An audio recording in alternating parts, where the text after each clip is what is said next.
Hare Krishna. Get started. I'll share the screen and then we'll get started.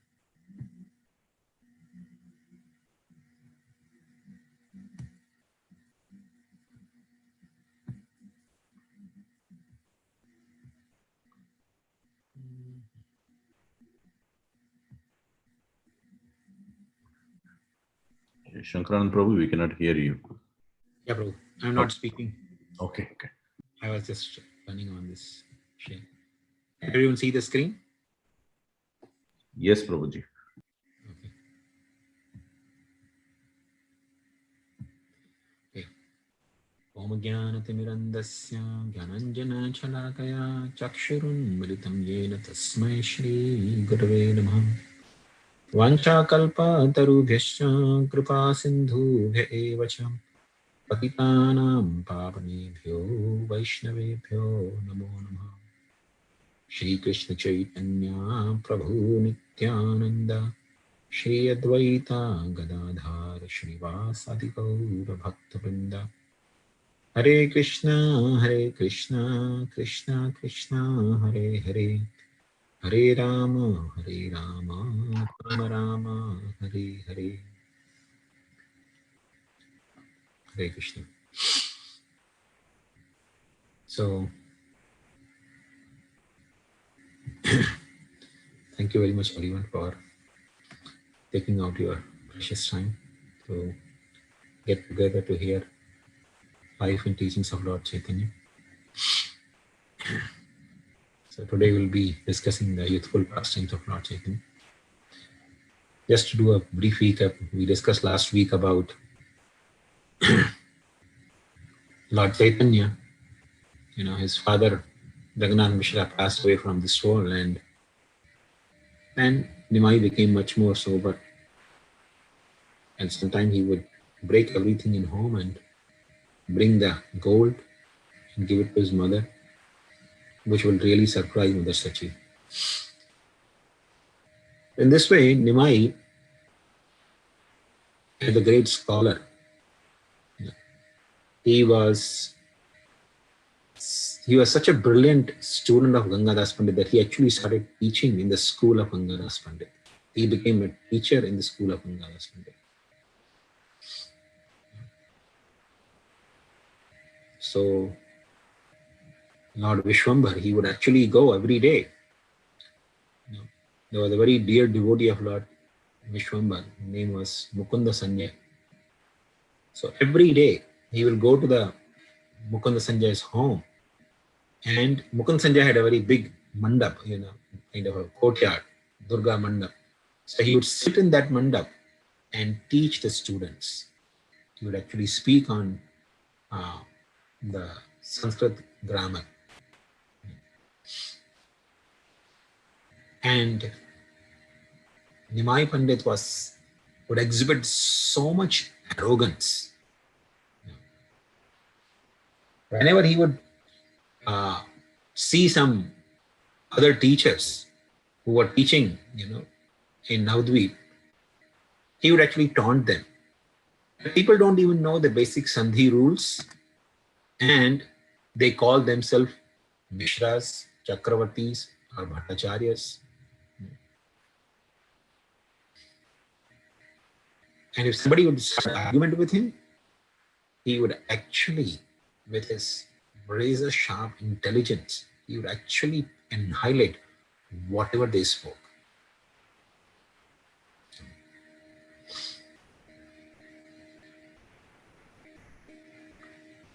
One day, Vishwambar was going to Ganga to take bath. On the way, he saw a very beautiful young girl. Her name was Lakshmi Devi. Lord Chaitanya could immediately recognize that this was actually his eternal consort.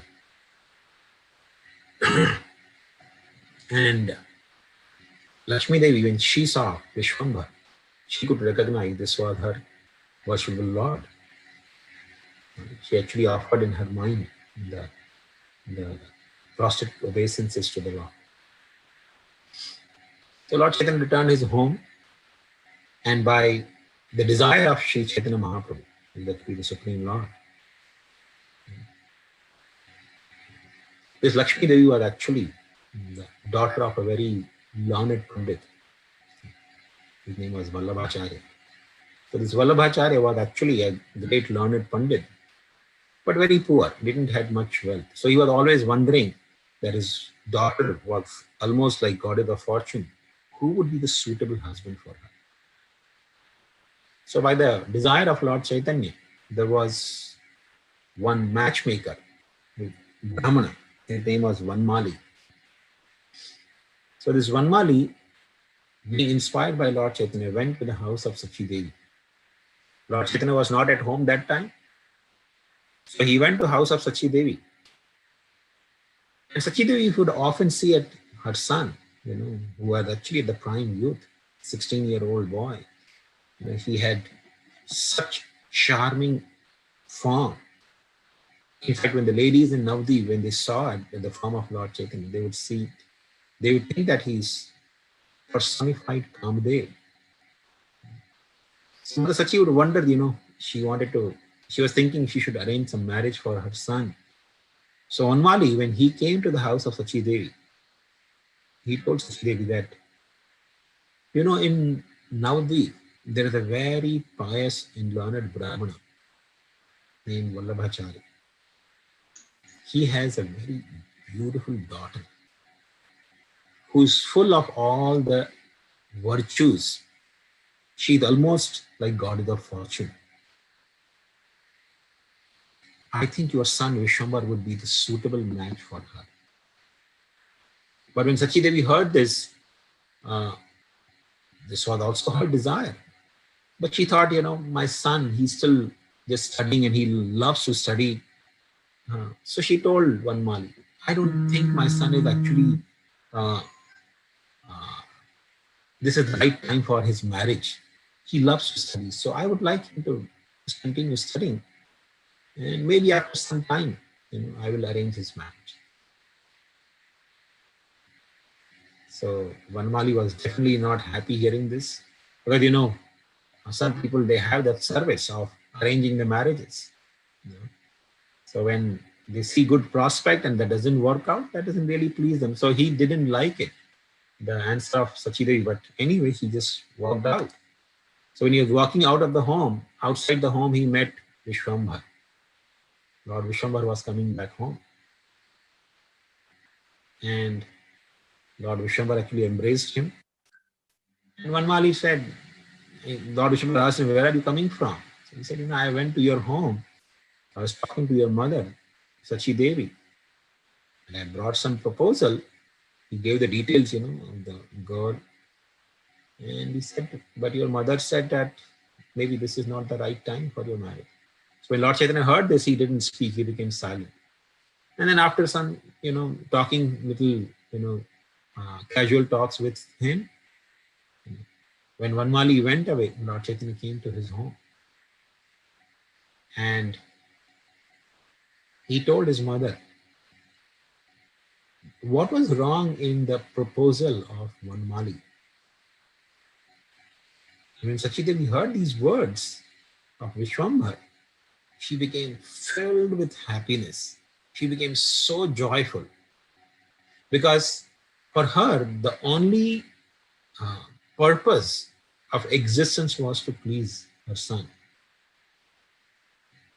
So the only reason she actually denied the marriage was she thought her son wouldn't be, liking to get married at this time. But when she heard that Vishwambar wanted to get married, she immediately sent a message to Vanmali. Vanmali came immediately to the house of Sachi Devi, and Sachi Devi told Vanmali, go immediately and make arrangements for the marriage. So Vanmali immediately went to the house of Vallabhacharya, and he told Vallabhacharya that I have brought a proposal.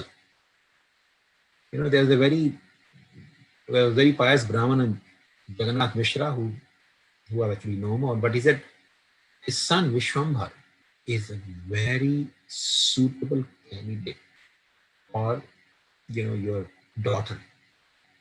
I think there will be perfect match.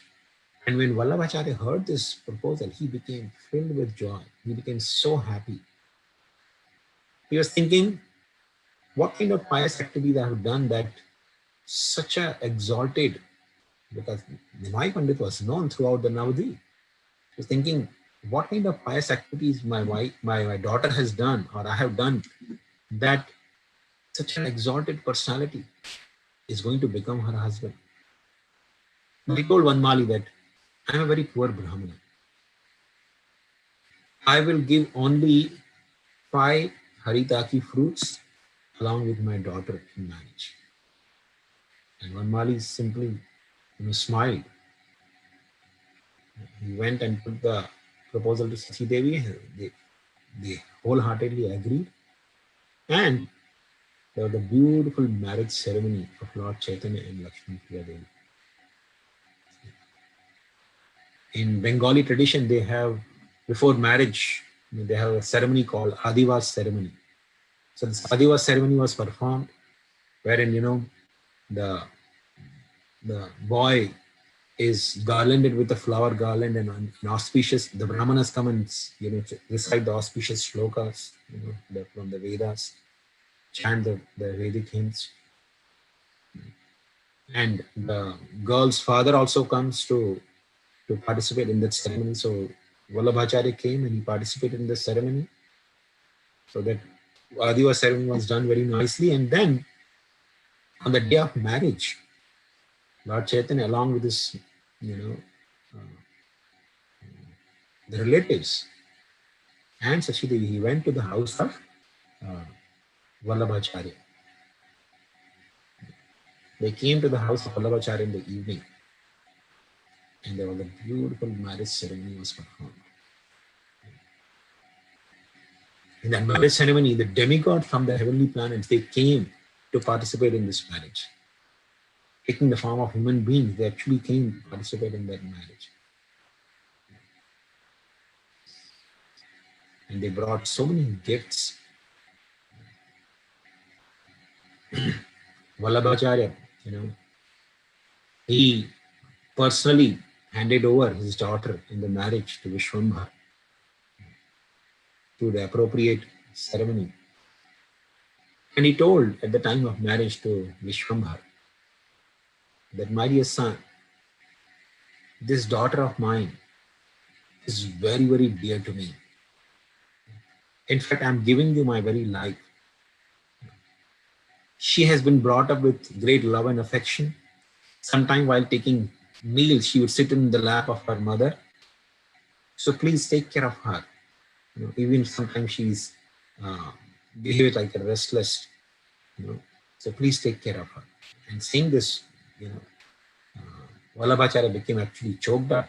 He became very emotional. Lord Chaitanya accepted, Lakshmi Priya in the marriage. That night they spent in the house of Vallabhacharya. And next morning, and actually when the marriage ceremony was taking place, the ladies who came to participate in the marriage, when they looked at the couple, they were so much charmed by seeing the beauty of both. Some ladies, they actually started, when they looked at Lord Chaitanya and Lakshmi Priya Devi, they actually started speaking that it looks like this girl, she must have worshipped Lord Shiva and Mother Parvati, with great vows, that she has got such a exalted and very appropriate, to her qualities, this husband. Some lady, they started saying, it looks like this is none other than Lord Shiva and Mother Parvati. Somebody else said, no, it looks like they're Lakshmi and Narayana. Somebody else said, no, they look like Lord Ramchandra and Mother Sita. So in this way, people were actually conjecturing or speculating about the identity of this beautiful couple. So Lord Chaitanya spent that night in the house of Vallabhacharya, and then next morning, along with his relatives, he actually proceeded to his home. And it was toward the evening then he came back to his home. But the procession also takes time, through the singing and dancing of that procession, Lord Chaitanya and Lakshmi Priya together in the palanquin, they were carried to the house of Sachi Devi. So when Sachi Devi had Lakshmi Priya in her home, she felt as if the goddess of fortune had personally come to her home. Because since that day on, the house of Sachi Devi became full of prosperity. All the pangs of poverty which she had practically experienced disappeared.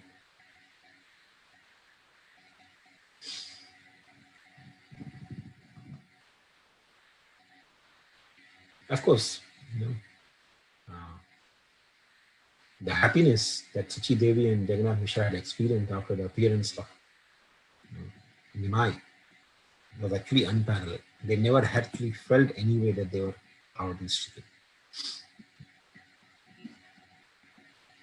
One time, Lord Chaitanya was going to take bath in Ganga. It was towards the evening time. He had come to Ganga Devi, and both the sides of Ganga were actually filled with people. People were actually worshipping Ganga Devi from both the sides of the river bank. So when Lord Chaitanya was walking towards Ganga, Ganga Devi became so eager to touch the feet of Lord Chaitanya. There was no storm, there were no winds flowing, but Ganga Devi's water actually started overflowing. There was tremendous waves in Ganga Devi, and they actually started overflooding the banks of Ganga. So people were wondering, there is no storm, there's no winds flowing, it's not an appropriate time for the high tide as well. Why is it that Ganga Devi is overflowing like this? There was one Brahmana, however, who was actually very learned and also a pure devotee of the Lord. He could see that Ganga Devi was actually overflowing simply to go and touch the feet of Lord Chaitanya.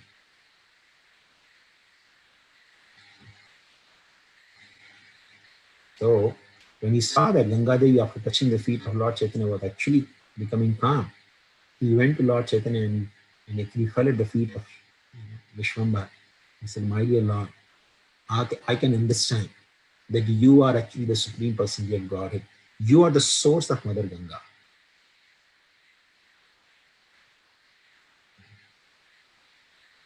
By the mercy of Ganga Devi, I can understand your position."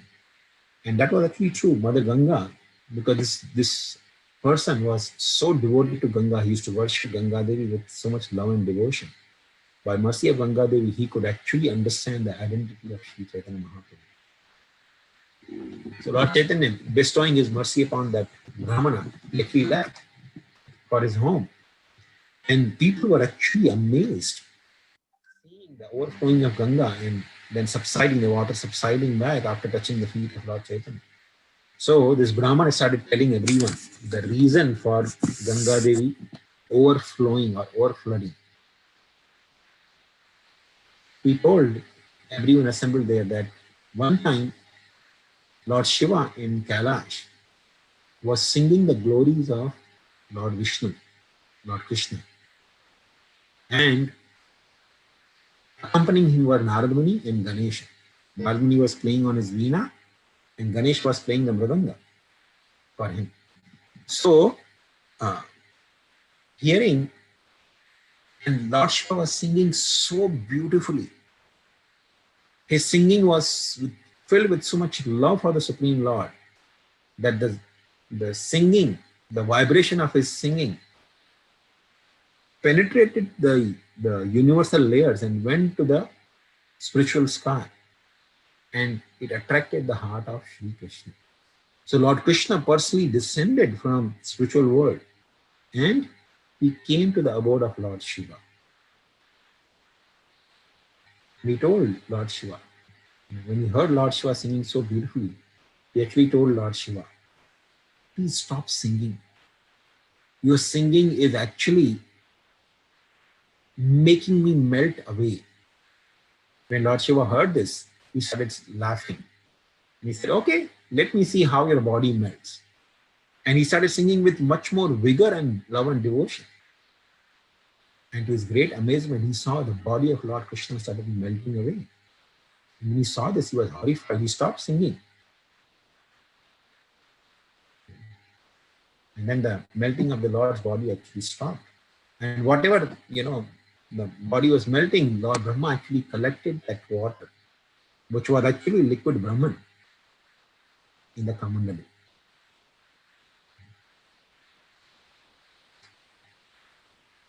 So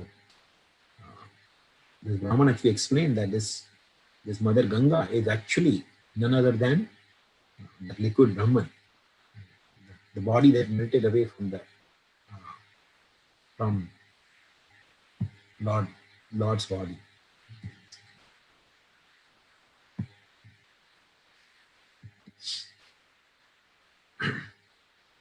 And he also explained that when Lord Vamandev appeared, he actually penetrated the universal layer by taking the second step.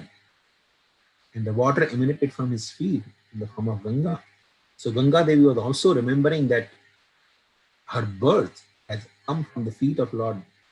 And therefore, she was actually very much eager to touch those feet. This Brahmana was actually revealed by the mercy of the Lord and mercy of Ganga Devi. And he was able to witness this beautiful pastime. After marriage, Lord Chaitanya, he behaved perfectly like a householder. In fact, there's a beautiful song. It says,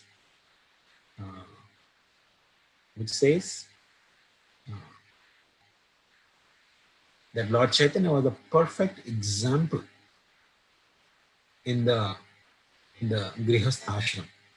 He behaved perfectly how a Grihastha should behave. So he would invite, every day he would invite sannyasis or the saintly persons to his home for meal. One time he invited 20 sannyasis. They came to the house of Lord Chaitanya, and Mother Sachi and Lakshmi Devi, they together cooked a nice meal for all these 20 sannyasis. When people saw these 20 sannyasis, they were thinking, who are these 20 sannyasis? They cannot be ordinary people.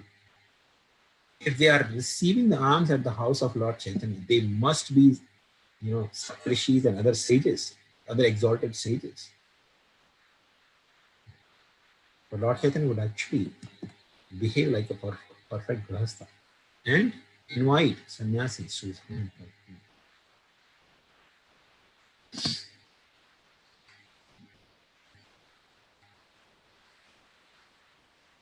Lord Chaitanya, because he was, behaving like a mundane scholar,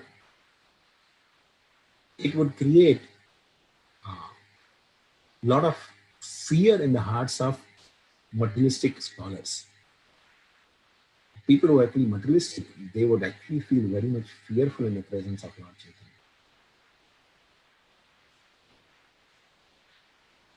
And of course, devotees, when they saw Lord Chaitanya, they would feel, oh, this boy, he's wasting his life in the pursuit of mundane scholarship and learning.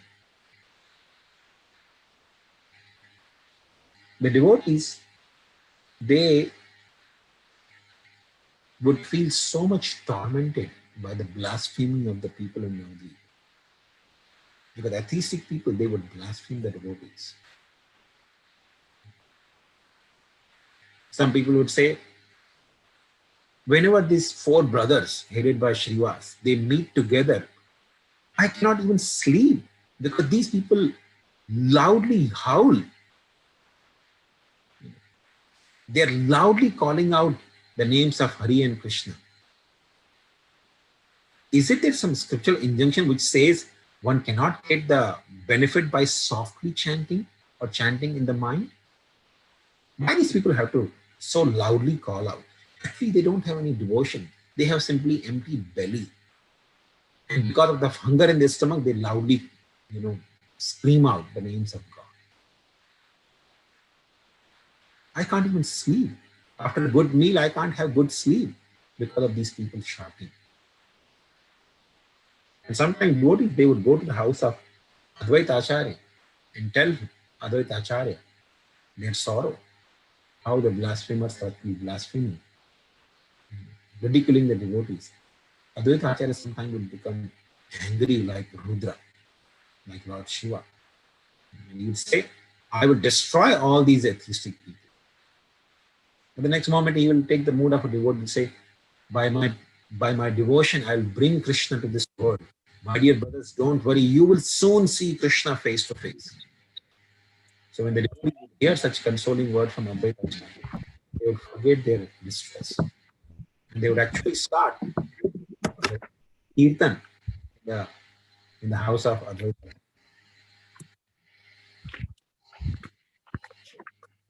And on top of it, when they saw Sri Chaitanya, recognized Sri Chaitanya, they were covered by the Lord's Yogamaya potency. So they couldn't recognize him. So when the devotees tell Lord Chaitanya that why you are wasting your precious life in the pursuit of mundane scholarship, Lord Chaitanya will become very happy. And he will tell the devotees, I am so fortunate being instructed by you. But then he would trick the devotees, by asking some question on mundane scholarship. And in this way, the devotees would start arguing with Lord Chaitanya. So after some time, devotees would realize, oh, why am I arguing with him? I'm simply wasting my precious time. They would tell Nimai, Nimai, you are simply wasting your precious time. Would run away. Many times when they would see some other direction, Devakamani Mataji, could you mute this? So sometimes the devotees, when they would see Lord Chaitanya coming from other side, they would actually run away. One time Lord Chaitanya was walking with his students whom he was teaching, and they were going to take bath in Ganga, and they saw Mukunda was coming from the other side. And as soon as Mukunda saw Lord Chaitanya coming, he turned his face, ran away and hid himself. So Lord Chaitanya asked his students, why did this boy run away seeing me? There was one student of Lord Chaitanya named Govinda. He asked Govinda, tell me, why did he run away? And Govinda said, oh Brahmana, you should know that this boy must have been having some business in other way. He must have remembered that he has to do some duty in that other way, and therefore he went away. And Nimai Pandit said, no, that's not the reason. Mukunda is a devotee. And he doesn't like to discuss anything other than topics of Krishna.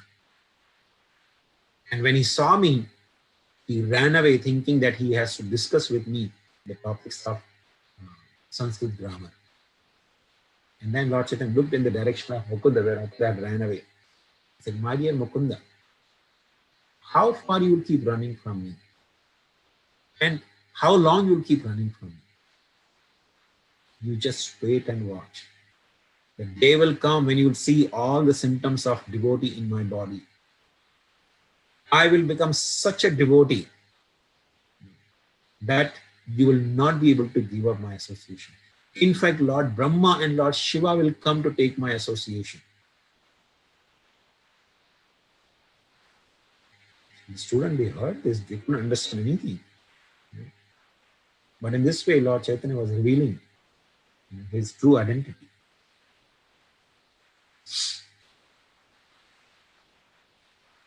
In the midst of devotees' sorrow and joy, mixed sorrow and joy, when they would feel sorrowful hearing the atheistic people blaspheming them, and then they would get together in the house of Advaita, they would feel solace. In the midst of such mixture of solace and distress, a great devotee named Ishwarapuri, he came to visit Navadvip. Ishwarapuri came to Navadvip in such a humble state. In fact, he was dressed so simply. that nobody could actually identify him,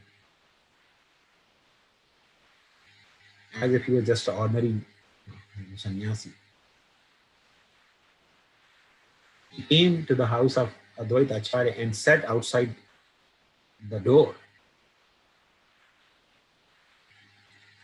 And Advaita Acharya, because he is the Supreme Lord himself, when he saw Ishwarapuri, he could understand that he's not ordinary sannyasi or not ordinary saint.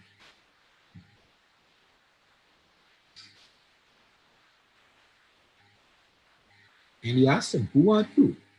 How have you come to Navadvip?" And Ishwarapuri said, "I am actually a low-class Shudra. I have simply come to take your darshan." And Mukunda was that he could understand that Ishwarapuri is not an ordinary person. So he started singing the devotional songs. And hearing these songs, Ishwarapuri actually started crying. Generally, Ishwarapuri would not exhibit these symptoms of happiness and ecstasy in front of anyone. But when he heard Mukunda singing, because Mukunda, when he would sing in the assembly of Vaishnavas, all the devotees would forget their distress and they would become so filled with joy. So when Ishwarapuri heard the singing of Mukunda, he started actually weeping. All the symptoms of ecstasy appeared on his body. His hair started standing on the end. And Advaita Acharya picked him up and put him on his lap, and started wiping his tears with his own hands.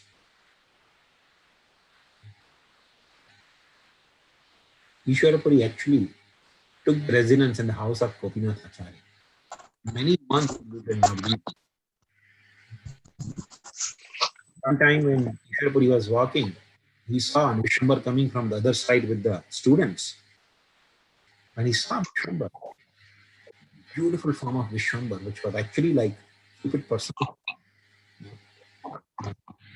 he asked, "Who are you?" He naturally got attracted to him. He asked, "Who are you?"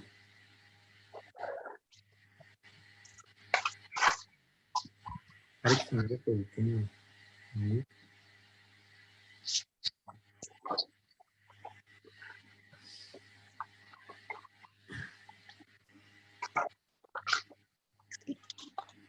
Krishna Madhu, can you mute this? Thank you. Okay. So, he took the house, resident in the house of Gopinath Acharya. So when he was walking one day, he saw Lord Chaitanya coming from the other side. So he asked, "Who are you?" Because he looked so attractive. Ishwarapuri was naturally attracted, to Vishwambar.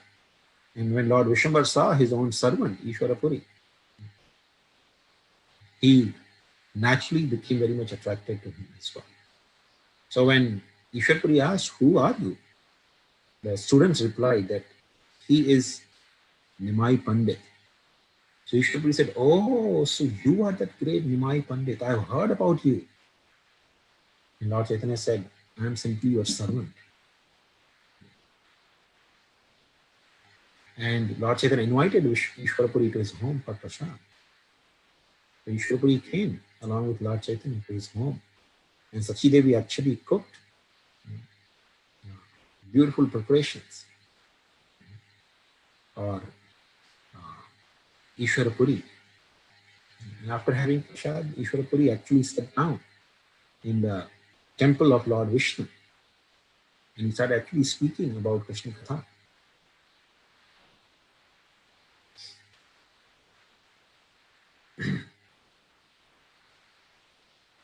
Gadadhar Pandit would actually come every day to hear Ishwarapuri, because Ishwarapuri had written a book named Krishna Lilamrit. So he would speak from that book every day. And Gadadhar Pandit, because he had so much hankering to hear Krishna Katha, he would come every day to hear from Ishwarapuri. One day, when Ishwarapuri met Lord Chaitanya on the road, he told Vishwambar, "Listen, my dear Pandit, I have written a book. And I want you, because I've heard that you are a great scholar of Sanskrit grammar. I would like you to analyze my book for any discrepancies or faults. And Lord Chaitanya heard this. He said, my dear sir, whatever you write is actually uh, very much relished by Krishna himself. How can I find any faults in that literature? And then Lord Chaitanya actually quoted a beautiful verse. He said, Murkho vadati Vishnaya, Dhiro vadati Vishnave. Ubhautto samam punyam, bhavagrahi janayate. That Murkho vadati Vishnaya, a murkha or a foolish person may say Vishnaya. And Dhiro vadati Vishnave. And the person who learned it, he may say Vishnave. Because in Sanskrit grammar, when you offer something to someone, like say you're offering something to Krishna, so Krishna becomes Krishnaya. Idam Krishnaya Namaha. Idam Krishnaya Samarpayami. Something like that. So a foolish person may think, okay, Krishna becomes Krishnaya, so Vishnu will become Vishnaya. So therefore it says, Murkho vadati Vishnaya. A foolish person may think it is Vishnaya. Idam Vishnaya. Vishnu, I am offering this to you. And Dhiro vadati Vishnave. But a person who's learned, he knows grammatical rules. So he knows it's not Vishnaya, it's Vishnave. Idam Vishnave Namah. Or Vishnave Namah. So, Murkho vadati Vishnaya, Dhiro vadati Vishnave. Ubhauto samam punyam. But Lord Chaitanya said, quoting this verse, he said, both a foolish person and a learned person, they get the same result. Why? Because Bhavagrahi Janardhan. Because Janardhan, Lord Vishnu, is Bhavagrahi. He sees the mental state of the person. He doesn't see the grammatical rules or how perfectly a person is reciting the verses. In Srimad Bhagavatam, there's also a beautiful verse. Tadvag visargo janataga viplavam yasmin pratishlokam abhadpati apiyati namani anantasya shonkitaniyan shrimanti gayanti gunhanti sadhava yasmin pratishlokam abhadvati api. Bhagavatam says, even if some literature which is compiled with so many faults in it, but every sentence of that literature is glorifying Krishna, that literature is accepted by the honest Vaishnavas with great reverence.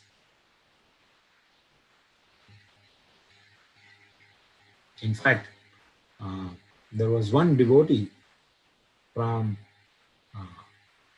Clean Gram. His name was Gunarao Khan. So this Gunarao Khan was a very dear devotee of Lord Chaitanya. He wrote a book called Krishna Vijaya. In that book, he wrote a sentence. Krishna, the son of Nanda Maharaj, is my life and soul. So he just made that one statement. Krishna, the son of Nanda Maharaj, is my life and soul. And Lord Chaitanya said, because this devotee has written this book, Krishna Vijaya, in which he has written a sentence, Krishna, the son of Nanda Maharaj, is my life and soul. Therefore, the entire village of Kulinagram has become very, very dear to me. Not just this devotee, entire village of Kulinagram. In fact, Sri Chaitanya Mahaprabhu said, Kulinagrame je hoye kukur, se moye priya anni jana rahodi. Sri Chaitanya Mahaprabhu said, even a dog of Kulinagram is very dear to me, just because of this one sentence composed by a devotee. So Sri Chaitanya Mahaprabhu told Ishwarapuri that how can I find faults in your compilation? So Ishwarapuri was certainly very happy, very pleased with this reply. But he said, no, I understand, but even, just from the scholarly point of view, I don't want to have any mistakes in my book. So you please analyze and let me know. So Lord Chaitanya happily accepted that service. So next day he again met Ishwarapuri on the bank of Ganga and he said, I was reading your book, and there's a particular verb which is used, which you have used in one place. You know, Atmapade is not appropriate. I think you should consider using some another verb there. So Ishwarpuri accepted that. And when next day they again met at the bank of Ganga, Ishwarpuri said, I consider what you said yesterday, but I think what you suggested is actually not appropriate. It's wrong. So I will not change it, but I'll leave it as it is. Now, Sri Chaitanya Mahaprabhu was such a scholar. If anyone started argument with him, he would actually, with his sharp intelligence, on the basis of scriptures, would completely annihilate the arguments of that person. But when Ishwarapuri told Sri Chaitanya Mahaprabhu that you are wrong, so I will leave the verb that I have used as it is, Sri Chaitanya Mahaprabhu very happily accepted the defeat from the hands of his devotee. Lord Chaitanya was very, very pleased because Lord Chaitanya accepted Ishwarapuri as his guru in his heart. So he happily accepted the defeat from the hands of his guru. Of course, the higher intention here is Lord Chaitanya, who is actually none other than Krishna himself, loves to be defeated by his devotees. Srila Prabhupada also explained. He was very pleased when he met Srila Bhaktivedanta Thakur at the Old Junction Road in Calcutta. And when Srila Bhaktivedanta Thakur told him that you are such an educated man, you should preach the message of Lord Chaitanya to English-speaking world. And Srila Prabhupada, he argued with Srila Bhaktivedanta Thakur that we are actually subjugated by foreign rule. Who will hear our message? First, we should support Gandhi and get independence. Then we should preach. And Bhaktivedanta Thakur said, this message of Sri Chaitanya Mahaprabhu is an urgent need of this world. It cannot wait for any political changes in the world. And hearing this, Srila Prabhupada felt greatly happy. Prabhupada actually mentioned many times that he was very happy to be defeated by his spiritual master. So similarly, Sri Chaitanya Mahaprabhu also was very happy to be defeated by his spiritual master. And of course, not just Guru, but he was very happy to be defeated by the hands of his devotee. I think we'll stop here. If anyone has any questions, you may ask.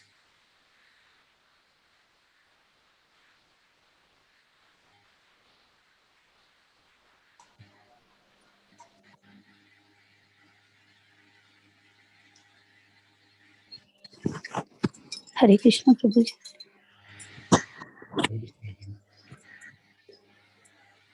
Can I ask you a question, Prabhu?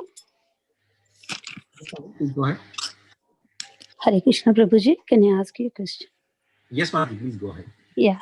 Prabhuji, when you mentioned Murko Vadati Vishnaya Idam Vishnave Namaha, so like when you mentioned that the thing, the foolish person and the intelligent gets the same result.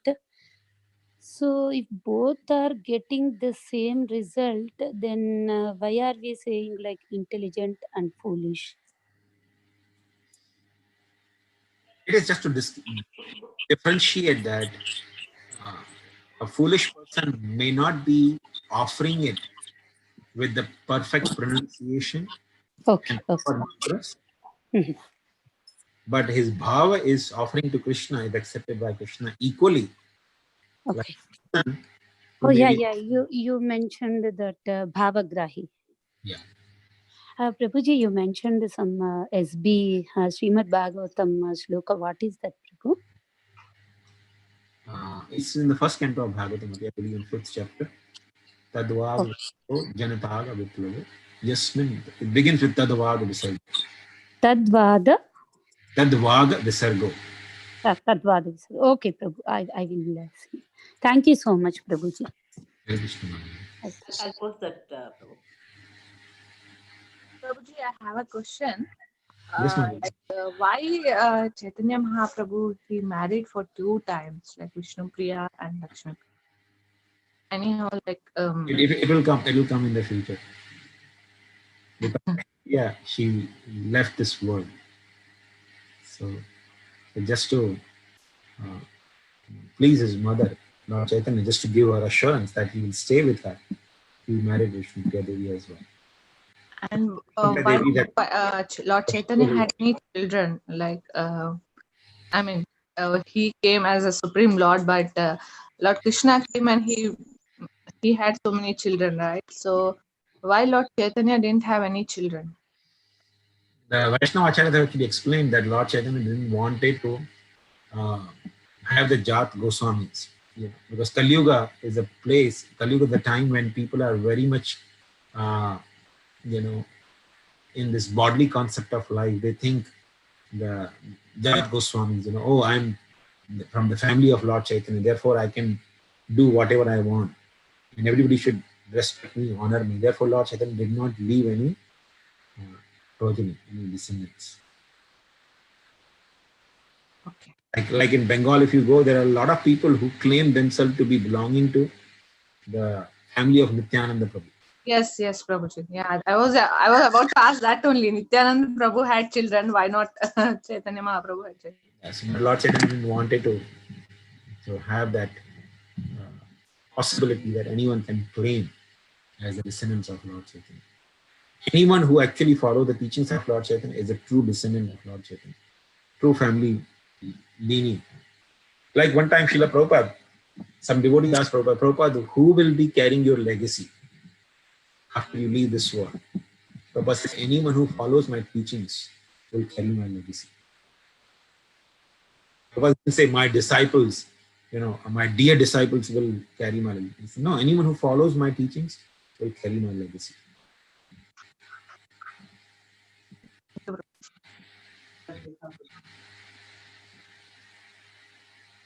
Prabhu, who was the person that had blessed the Kulinagram because of his book was written? What is the name of the person, Prabhu? Gunarnava Khan. Gunarnava Khan. Okay, thank you. So Gunarnava Khan wrote a book, Prabhuji. Yeah, Krishna Vijay. He wrote a book named Krishna Vijay. Oh, thank you, Prabhu.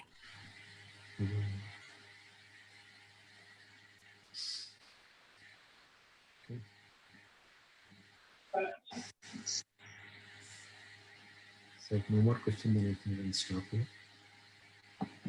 Mansha kalpatarubhyascha kripa Vacha patithan Navya namo namo Koti Shri Vaishnava Patithanam Pavanabhyo Vaishnavibhyo Namo Namo Ananta Koti Vaishnava. Thank you, Prabhuji. Thank you, Prabhuji.